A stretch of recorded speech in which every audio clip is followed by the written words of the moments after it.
Sin esperar más tiempo, les ofrezco el simposio de Sandoz sobre biosimilares.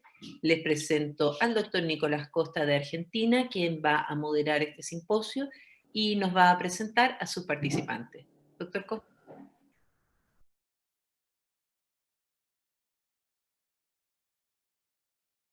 ¿Qué tal? Buenas tardes. Muchas gracias, Cristín, por la presentación. Bueno, como director médico del Laboratorio Sandoz, les doy la bienvenida a este simposio de biosimilaridad y farmacoeconomía. Agradezco desde ya a las autoridades de Cáncer Vida por el espacio tan importante que nos han brindado. Y hablar de biosimilares y farmacoeconomía toma realmente un rol importante en un entorno donde la patología, las enfermedades oncológicas, reumatológicas, y otras enfermedades que realmente tienen un impacto muy significativo en la vida de las personas, toman un rol muy importante en cuanto a la economía, porque si pensamos que en Chile, y un tema que también se ha tocado en otras sesiones, con una incidencia anual de alrededor de 50.000 casos, pero con una incidencia esperada para el año 2040 de alrededor o de más de 90.000, esto nos obliga a pensar no solo en qué forma buscamos de tener un impacto saludable en el sistema de salud, de cómo podemos generar ese alivio en el gasto, sino también pensar cómo nos preparamos para el futuro, para poder seguir asegurando que todos los pacientes reciban la terapia de innovación acorde a cómo lo requieran, ¿no? Y para esto, y para abordar algunos de estos temas, hoy contamos con la experiencia de dos médicos que tienen una vasta trayectoria en este tema. Vamos a comenzar con el doctor Daniel Ernst. Él es médico hematólogo, es staff de la Universidad Católica de Chile y de la Clínica Alemana. Cuenta con un fellow de terapia celular en el Princess Margaret Cancer Center de Toronto, Canadá.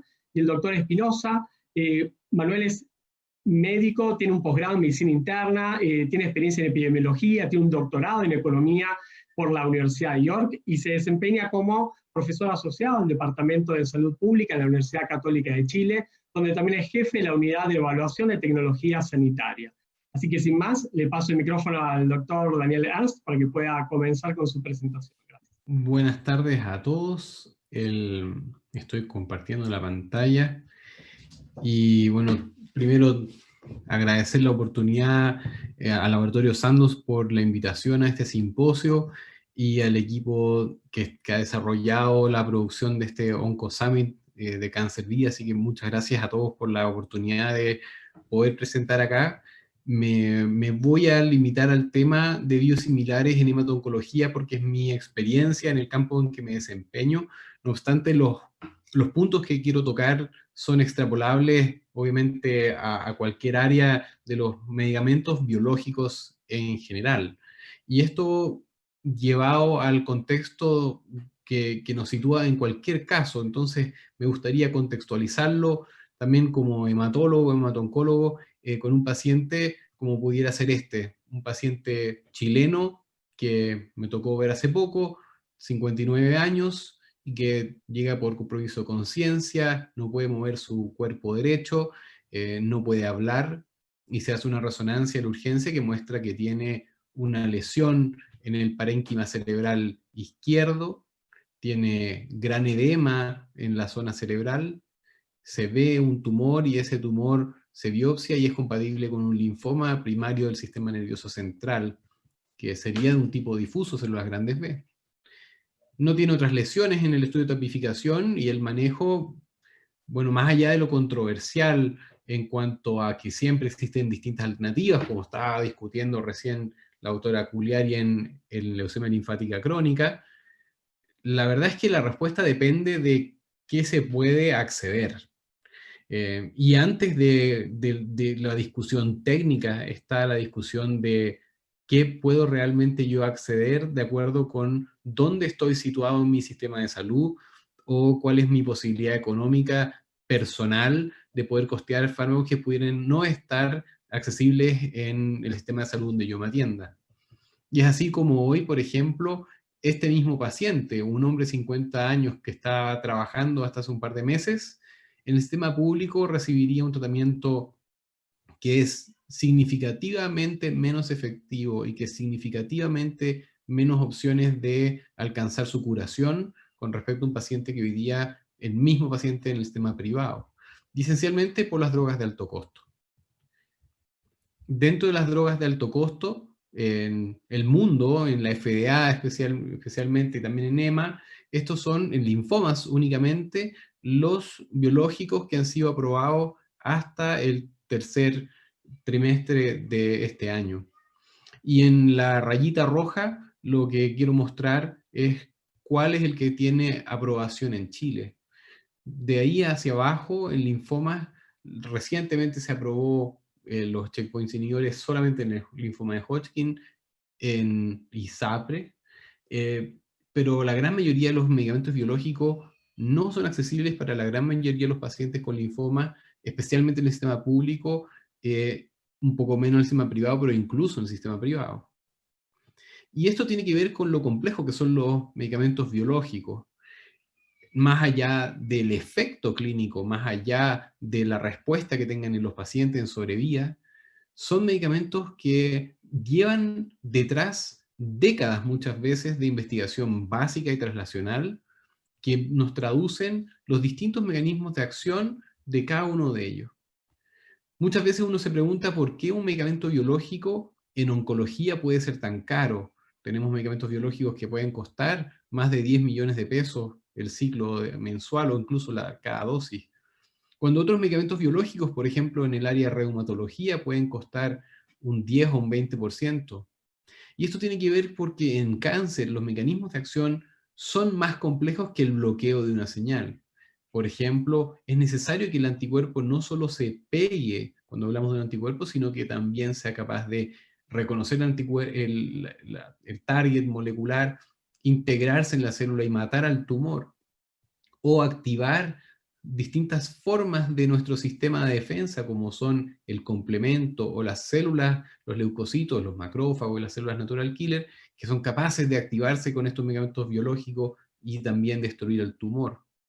O los más recientes, los inhibidores de checkpoints que sean no solo capaces de reconocer a la molécula donde van dirigidas, sino que también efectivamente de reactivar a los linfocitos T que están previamente inhibidos, y tantas otras señales. Tanto así que estos mecanismos son tan complejos que realmente no se sabe cuánto contribuye cada una de estas formas de acción en la acción de los biológicos más usados. Rituximab es probablemente el biológico más usado en hemato-oncología y probablemente, no tengo los datos, pero podría estar peleando codo a codo con Herceptin, que es el trastuzumab en cáncer de mama. Y el rituximab, que es el anticuerpo monoclonal anti-CD20 que fue primeramente desarrollado y comercializado y que tiene más de 20 años en el mercado, es el estándar de manejo de un paciente con un linfoma que exprese el target molecular de rituximab, que es CD20. Sabemos que aumenta las tasas de respuesta a cualquier quimioterapia a la cual se agregue entre un 15 y un 25%. Nunca la disminuye. Aumenta la sobrevida libre de recaída de cualquier paciente que lo reciba entre 2 y 6 años, en cualquier setting que se haya medido. Mejora la sobrevida global de cada uno de los pacientes que lo recibe entre un 15 y un 25%. Es activo a lo largo y ancho de cualquier tipo de linfoma B, que en nuestra población son el 70% de todos los linfomas, y los linfomas ya son el quinto cáncer más frecuente. Y además, esto es a costa de que agregan mínima toxicidad.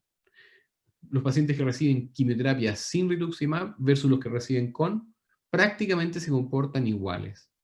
Y además ya tenemos biosimilares aprobados por más de 3 años por la FDA, por la Agencia Europea y más recientemente por nuestro Instituto de Salud Pública, lo que obviamente es una respuesta al acceso. Brevemente quiero repasar el concepto de qué es un biosimilar. ¿Por qué hablamos de biosimilar, que es lo que nos introducía el doctor Costa? El biosimilar, en este caso, es un medicamento biológico que ha sido desarrollado bajo todos los estándares de desarrollo de un medicamento biológico original o biooriginal, y que cumple con todos los patrones de tanto analíticos como preclínicos y clínicos que son iguales al biooriginal. Y es complejo eso porque un medicamento biológico en sí parte del desarrollo desde que una célula humana es quien está encargado de la síntesis de esta droga. Y no es un medicamento que se sintetice químicamente juntando algunos reactivos químicos, como pueden ser medicamentos más simples, en esta diapositiva mostrando, por ejemplo, la aspirina o incluso algunos otros biológicos más simples.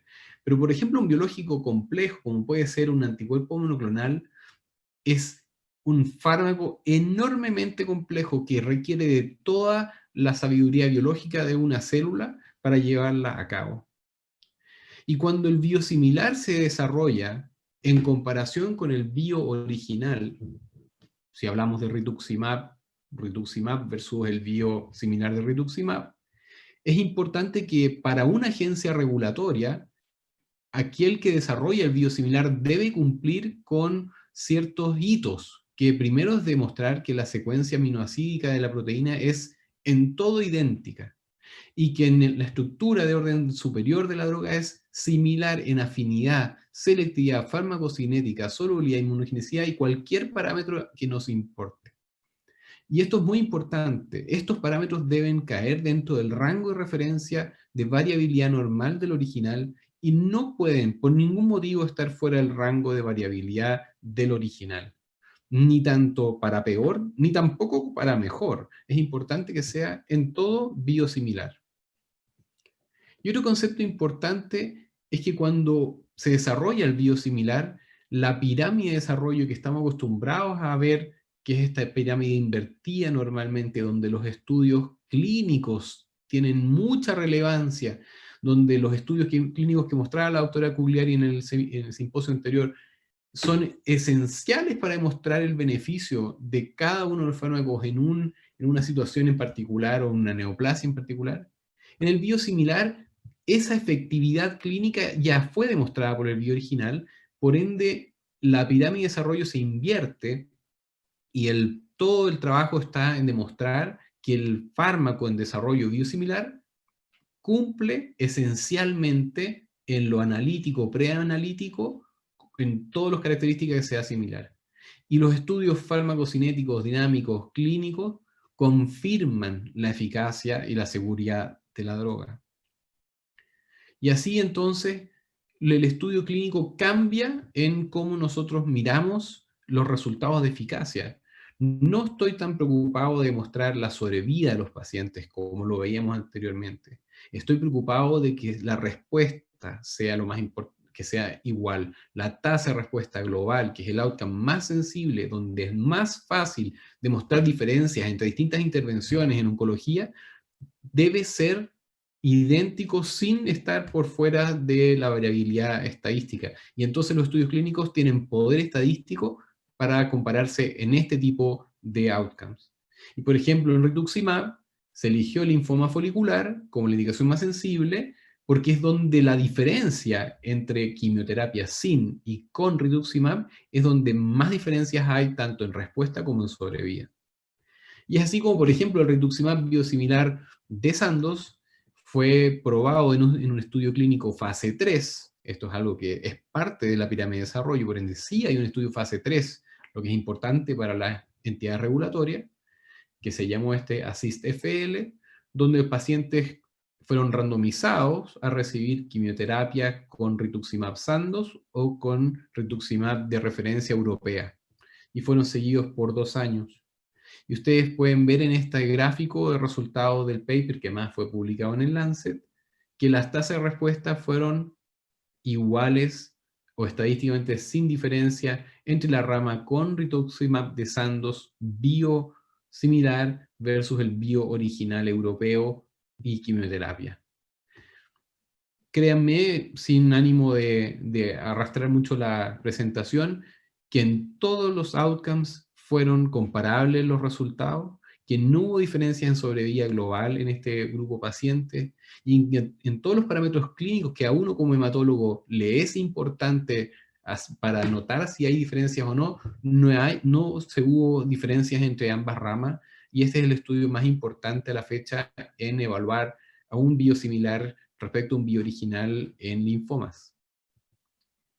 Ahora, ustedes me podrían rápidamente preguntar, y esperaría que me lo preguntaran, Bueno, pero ¿y qué pasa con otras cosas? Porque una cosa es que responda, pero cuando tenemos copias, no solo nos asusta que funcione, sino que qué tan tóxico es. O qué pasa si es que yo voy cambiando de fármaco en fármaco. ¿Tendré más reacciones adversas al respecto? Y la verdad es que, nuevamente, situémonos en un paciente. El mismo paciente, supongamos que logramos que consiguiera rituximab. Peleamos, recibió esta quimioterapia que es prácticamente el estándar de manejo, se llama Matrix, que conlleva estas 4 drogas, y el paciente recibe inicialmente el rituximab original, que en nuestro país es MabThera.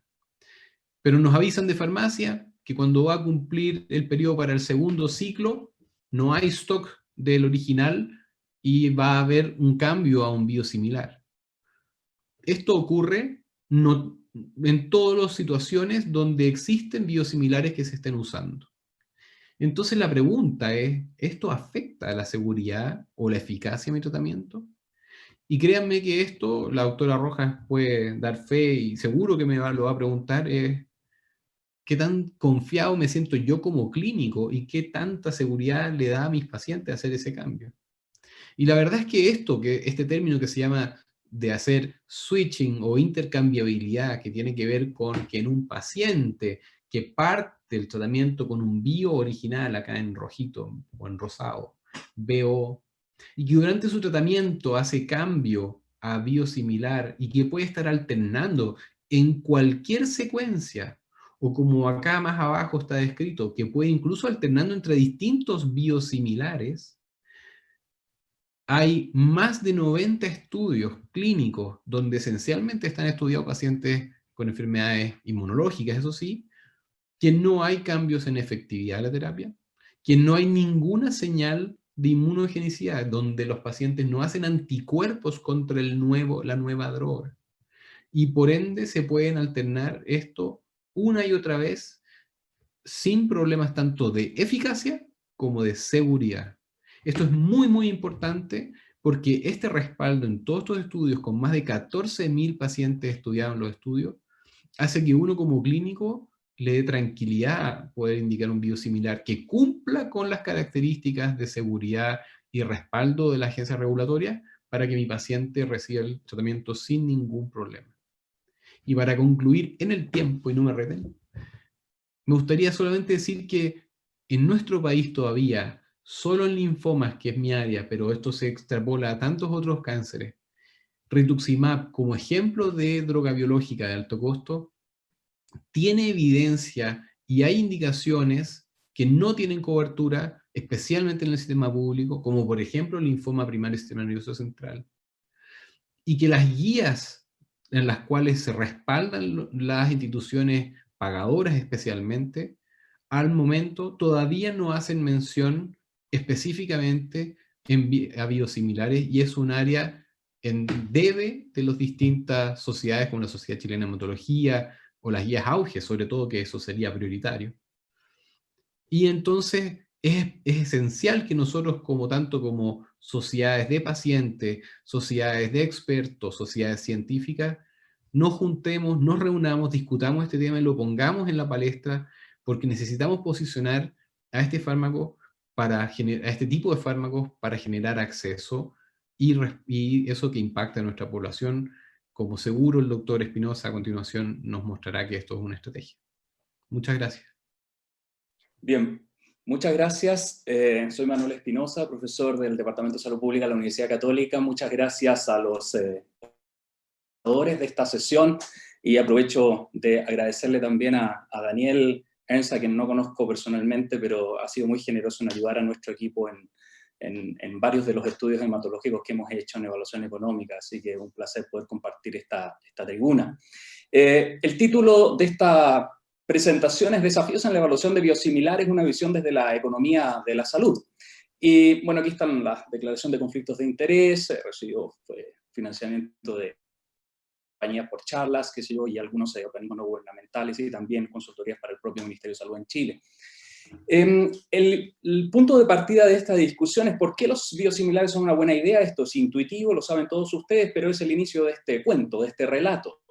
Si el perfil de riesgo-beneficio y la calidad del biosimilar es exactamente igual al original, y es más barato, el sistema mejora en eficiencia. La promesa que nos hace el sistema de patentes que opera en la inmensa mayoría de los países del mundo es la siguiente. Luego de la caducidad de la patente, entran los competidores, aplican mejor las leyes del mercado de competencia perfecta y el precio baja. Incluso aún en un escenario de incertidumbre de efectividad, seguridad y calidad, una reducción significativa del precio puede, desde la perspectiva de un sistema de salud, justificar el cambio si es que los beneficios esperados, y aquí estoy apelando al concepto más probabilístico de la esperanza matemática, los beneficios esperados siguen siendo superiores. Esta idea está representada en ejercicios de simulación financiera, por lo que está ahí puesto en esta lámina. Si ustedes ven en esta columna, se simulan diferentes reducciones de precio, siendo la mayor reducción de precio en este ejercicio 50%. Es decir, cuando entra un biosimilar al mercado americano, en este ejemplo, baja un 50% el precio. Y en la primera fila lo que ustedes tienen es los porcentajes de participación en el mercado de estos fármacos biosimilares. Si uno va al extremo, que es asumir de que el 50% del mercado es ocupado por el biosimilar con un 50% del precio, las simulaciones en Estados Unidos es que se ahorrarían del orden de 150 billones de dólares. ¿Cuánto es eso? Es aproximadamente unas 15 veces el presupuesto de salud público de Chile en un año. ¿Qué ocurre, sin embargo, en el mercado de biosimilares? Ya mis colegas lo comentaban anteriormente, pero mire, desde una perspectiva más económica, organizar el pensamiento, desde el lado de la oferta, o sea, desde los productores, lo que tenemos es mayor complejidad de la síntesis, mayores barreras regulatorias y una mayor tendencia al oligopolio, es decir, menos productores entrando al mercado. Y por lo tanto un menor impacto en la reducción del precio a priori, simplemente por condiciones de mercado. Desde el lado de la demanda, usted lo que tiene es una mayor exigencia de calidad desde los médicos y pacientes, una menor disposición de pacientes a cambiar, a hacer la intercambiabilidad por este temor, por este riesgo de empeorar al bienestar que ya ha alcanzado con el fármaco original, por ejemplo. Tercero, la demanda por biosimilares es menor que en el caso de sintéticos, en términos genéricos, y el gran punto que quiero hoy día enfatizar es la debilidad del proceso de evaluación de tecnologías que tenemos en Chile, que es una de las principales barreras a la ocupación del mercado de productos biosimilares que tienen evidencia probada. El impacto entonces de la entrada de biosimilares al mercado sobre el presupuesto es menor que el que uno habría esperado a priori por estas condiciones. Cuando uno ve un poco la literatura, esta idea se posiciona bastante bien en los trabajos. Aquí les traigo algo que no tiene que ver con hematología ni con inmunología, esto es diabetes mellitus, pero es un el JAMA en el 2019, que el concepto que voy a enfatizar está respaldado en los datos de la tabla, que tampoco voy a entrar en el detalle. Pero ¿cuál es el concepto? Es que cuando entró el primer biosimilar de insulina, tuvo una gran entrada al mercado, o sea, hubo una gran prescripción, y fue asociado con una modesta reducción en los gastos de insulina desde el asegurador en Estados Unidos, Medicaid. Pero los invito a hacer una caracterización un poco más sistémica del problema. Esta es una mirada quizás un poco más distinta a la que desde la perspectiva clínica o biomédica estamos acostumbrados. Les quiero plantear un análisis de las relaciones que hoy día operan en nuestro sistema de salud para hacer un mejor diagnóstico, ese es el argumento que les quiero desarrollar, del problema del acceso a biosimilares.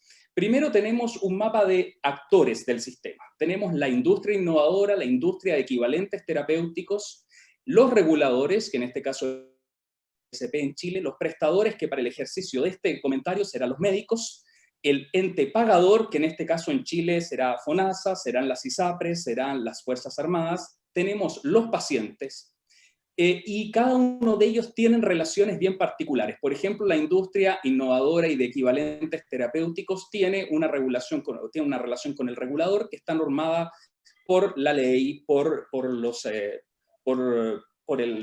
el sistema regulador de registro sanitario, básicamente. El regulador con el pagador no tiene una relación formal, solo el pagador necesita la autorización sanitaria para operar. La industria de equivalentes terapéuticos y de innovación tiene una relación con los prestadores, con los médicos, que es una relación un poco más compleja. porque está mediada por la visita médica, por la publicidad, por las actividades educativas, y no está necesariamente normada, está más bien autorregulada. Los pacientes con los prestadores tienen también una relación, y el tema de incentivos nocivos, aquí a la sobreprestación de recursos en particular, está dejada en buena parte a la formación médica y a los códigos de ética desde el lado de los médicos, pero la evidencia es aplastante que los mecanismos de pago distintos al pago por servicios están teniendo un rol muy relevante en limitar el sobreuso irracional de recursos desde los prestadores. La industria innovadora y de equivalentes tiene una relación con los pagadores. Sin embargo, en nuestro país regulada más que por la ley del lobby, es decir, uno le pide una reunión al pagador y quien está obligado a recibirlo y escucharlo, pero sin ningún feedback. Y después usted tiene esta otra relación que es muy compleja, la de la industria con los pacientes, que aquí tenemos vacíos normativos, vacíos de transparencia y que afecta mucho al desempeño de las agrupaciones de pacientes. Finalmente tiene la relación usted de los pacientes con el pagador y de los prestadores con el pagador, que el de los prestadores, de los médicos con el pagador, más bien tiene que ver con la realización de las canastas de cobertura, con los expertos que tienen acceso a ello, y el de los pacientes con el pagador en algunas instancias de participación. Quisiera enfocarme en esta relación, en las relaciones más complejas de nuestro sistema que no están reguladas. La relación de la industria, de los pacientes y los prestadores con quien finalmente paga, que hoy día en Chile es un poco los aseguradores, es un poco el Ministerio de Salud que actúa como caja pagadora. Cuando usted se da una vuelta por el mundo, usted lo que se da cuenta es que los sistemas no funcionan así. Los sistemas tienen otro sistema, un subsistema, que canaliza esta relación. Y ese sistema se llama Sistema de Evaluación de Tecnologías en Salud, y es lo que hoy día no tenemos en Chile. El sistema de evaluación de tecnología es un proceso multidisciplinario que sintetiza la información médica, económica, social y ética del uso de una tecnología de manera sistemática, transparente, insesgada y robusta. El objetivo, ojo, es informar la formulación de políticas, no de guías clínicas, es de políticas de salud y de financiamiento. Esa es la idea. Ahora, ¿quién debe definir el sistema? En Chile, la primera opción es obviamente el órgano rector, que es el Ministerio de Salud, pero que ha gastado mucho tiempo y no ha tomado ninguna digamos, decisión más extrema como institucionalizar la evaluación de tecnología como algunos habríamos esperado, y lo que ha hecho es generar un departamento de evaluación de tecnologías dentro del ministerio. Finalmente, el sistema debiera estar funcionando un poco como dibuja este esquema. Con el mapa de relaciones ahora se relaciona con el sistema de evaluación de tecnologías y el sistema de evaluación de tecnologías con el pagador, quien ejecuta las coberturas del plan de beneficio y de los esquemas de acceso que operan en el país. También hay nuevas relaciones como la del regulador con el sistema de evaluación, y ahora una nueva relación que es la del pagador, que vuelve a la industria para ejercer mecanismos de compra estratégica que maximicen acceso a la población. Sin embargo, esto podría cambiar un poco más incluso el arreglo institucional, donde el sistema de evaluación de tecnología le da información al órgano rector, el Ministerio de Salud, por ejemplo, en Chile, quien en definitiva define el plan de beneficios y los esquemas de acceso e informa a los órganos pagadores que más bien debieran cambiar de fondos de pago a aseguradores en un esquema lógico de sistema de salud eficiente. La distinción conceptual entre contar con pagadores y aseguradores no me puedo hacer cargo ahora, pero es fundamental en nuestro desempeño, tanto como médicos, como pacientes o usuarios del sistema. La discusión de reforma actual está en esa lógica y en ese tránsito. La demanda de un sistema de evaluación de tecnología es absolutamente justificada. Aquí hay algunas ideas que les quiero compartir, así el 2016 ya lo poníamos en la Revista Médica de Chile. Los profesionales hoy día, las sociedades médicas, se han dedicado a demandar los servicios al Ministerio de Salud o a quien sea, y el sistema se ha dedicado a responder a coyunturas, faltando a una idea más básica, que es demandar un proceso justo de decisiones. No vale nada la pena ir a demandar y demandar servicios porque el sistema no tiene un sistema capaz de canalizar esas demandas. La idea es cambiar la lógica, es cambiar la demanda de servicios a procesos lógicos y justos de priorización. Segunda idea, hemos hipertrofiado la idea de generar evidencia y de generar información en desfavor de ir a generar procedimientos transparentes y que sean oportunos y que den las respuestas a las necesidades de la población. Entonces, hoy día podemos tener mucha información y llegamos a un ministerio que no tiene los procedimientos para canalizar esa información y traducirlas en una decisión. Desde el mundo de los pacientes, hace algún tiempo escribí con una colega, también está claro, los pacientes no han venido demandando solo productos o fármacos o tecnologías. De hecho, en la discusión de la ley Ricarte Soto, uno de los representantes de agrupaciones de pacientes le decía a uno de los senadores de la Comisión de Salud: senador, tengo 2 hijos y un par de zapatos, elijo dárselos a uno, al otro lo mínimo que le puedo ofrecer son las razones del por qué se las di a su hermano. Lo que hoy día requerimos es un proceso que cuentas, más que el detalle de la evidencia científica, que es, por cierto, muy relevante. Lo que hoy día falta en el sistema de salud es el proceso de evaluación sistemático y que rinda cuentas a la población.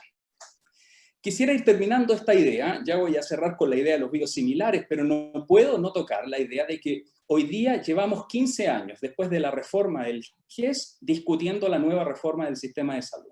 Afortunadamente hemos avanzado de manera significativa.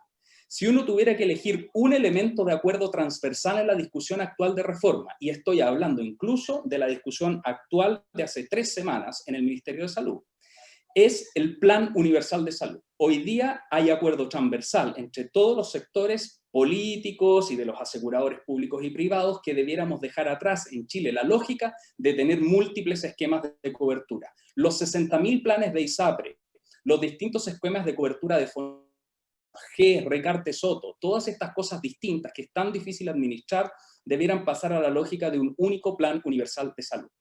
Debido a que es el único instrumento que agrupa a todos los sectores y que convergen los acuerdos políticos, el Plan Universal se transforma en un instrumento central en la organización del sistema. Más allá de si vamos a tener un FONASA único, o vamos a tener multiseguros, o vamos a tener un fondo único, o cual sea el modelo del sistema de salud chileno, vamos a, parece, avanzar con un plan único de salud.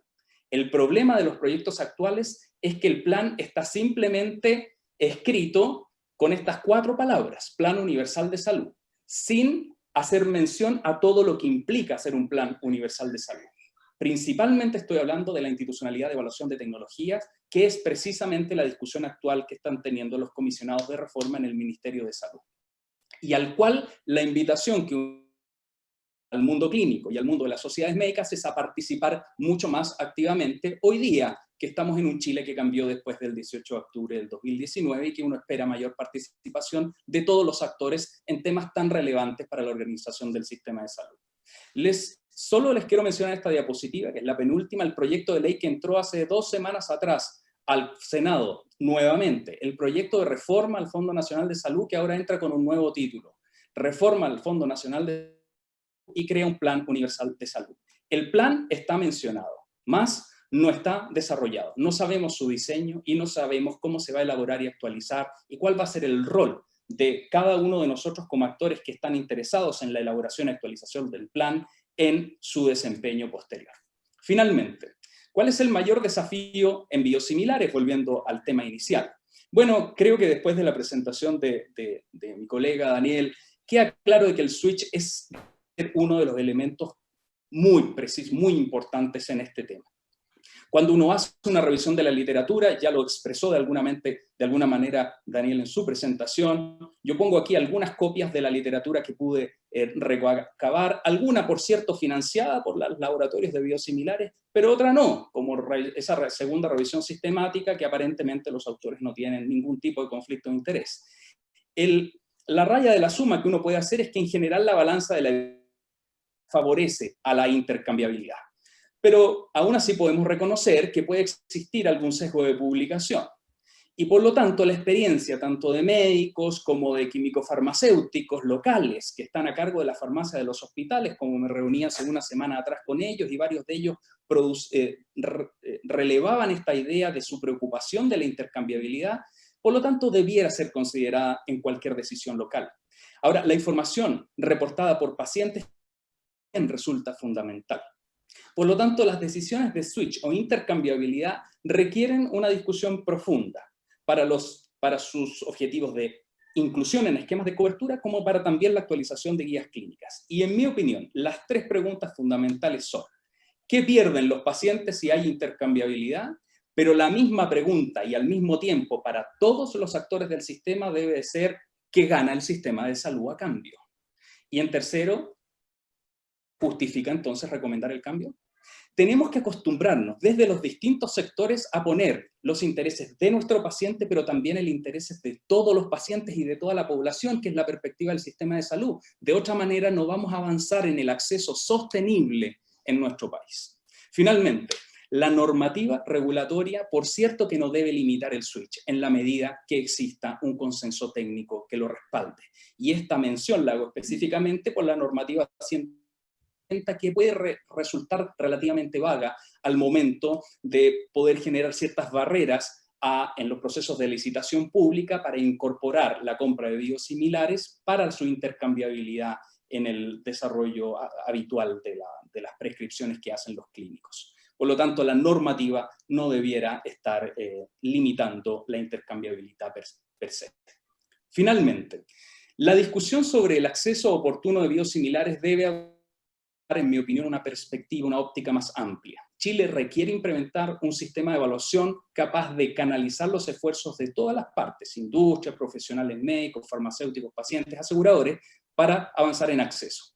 Y esta idea final es la que quiero dejar con mayor énfasis. La normativa adecuada a los tiempos, las reglas claras, los procesos transparentes y el acceso articulado con compras estratégicas me parece que son 1000 veces más importantes que los esfuerzos puntuales que a veces nos desgastan para otorgar acceso a un fármaco particular. Si no tenemos lo primero, difícilmente vamos a tener lo segundo.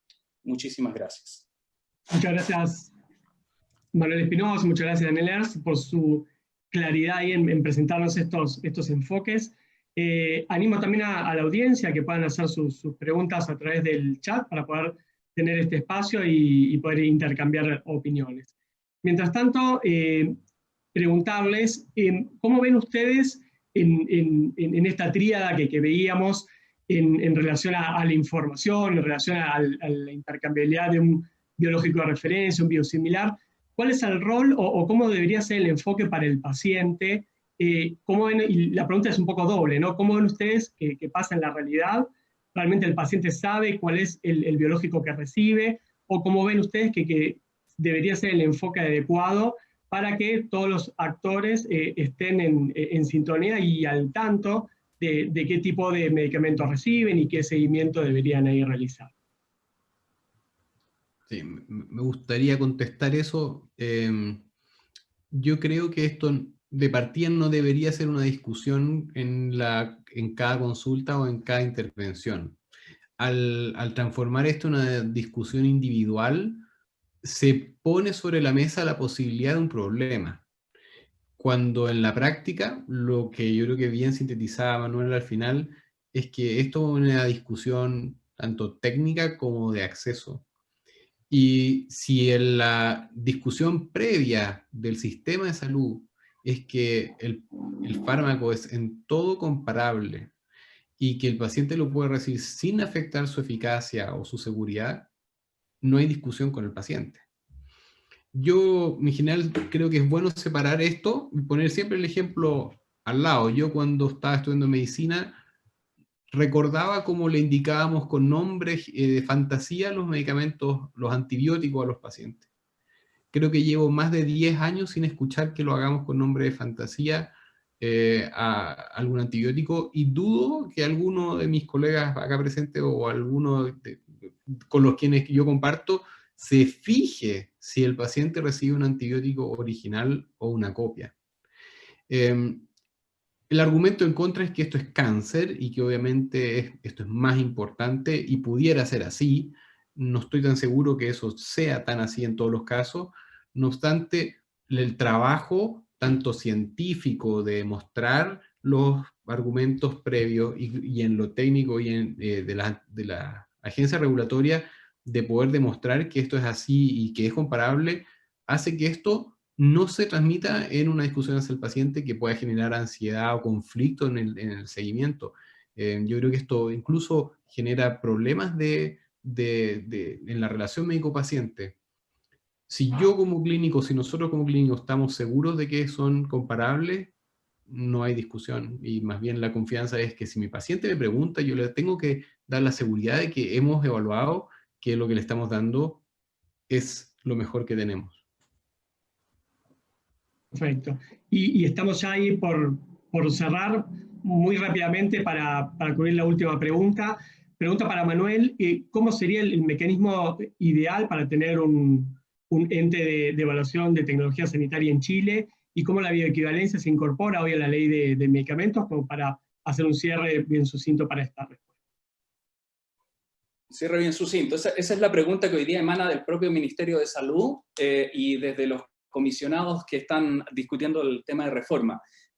Hace varios años venimos haciendo a un grupo de académicos, gente que nos dedicamos a esto, propuestas de cómo debiera operar ese sistema. Varios de nosotros pensamos que debiera no estar alojado en el Ministerio de Salud, debiera ser una nueva institución independiente, con un grado de independencia mayor de cualquiera que ustedes vean en la estructura del sistema de salud chileno. Más independiente que el Instituto de Salud Pública, más independiente que cualquiera que incluso la Superintendencia de Salud.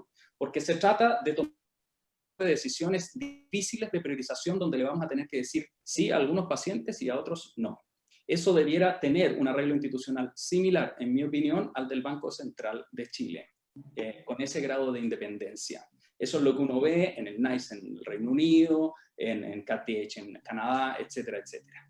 Y a ese arreglo institucional debiera haber una incorporación bastante activa de las sociedades médicas, de las agrupaciones de pacientes, de los aseguradores del sistema, entre otros.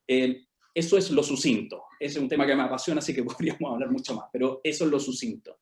Y la segunda pregunta es cómo la bioequivalencia se incorpora hoy a la ley de medicamentos. Bueno, otra gran pregunta. Aquí estamos hablando más bien de una bioequivalencia muy particular, que es la de biosimilares, y ahí debo reconocerles que no tengo muy buena la respuesta, no he estado siguiendo con profundidad eso de la ley de medicamentos y de fármacos 2, que está, por cierto, todos los días nos dicen que está a punto de salir, pero hay sí una preocupación respecto de la normativa actual que pudiera estar generando algunas barreras por lo vago que resulta su escrito, respecto de que en los procesos de licitación pública pudieran estarse licitando medicamentos biosimilares únicamente para pacientes que no han recibido otros, que no han recibido originales previos, lo cual limitaría la implementación de los biosimilares en intercambiabilidad. Y vuelvo al tema original, yo creo que si es que la regulación hoy día no está dando la posibilidad o está limitando la intercambiabilidad, le está haciendo un flaco favor al sistema de salud que no tiene más dinero para atender las inmensas necesidades de la población. Por lo tanto, si ese es un problema, debiera incluirse una indicación a las normativas actuales. Con eso voy a terminar simplemente. Muchas gracias. Bien. Muchas gracias, doctor Espinosa, muchas gracias, Daniel Arst, y nuevamente muchas gracias a Cancervía y a los organizadores por este espacio, y damos así cerrado este simposio. Muchas gracias. Gracias.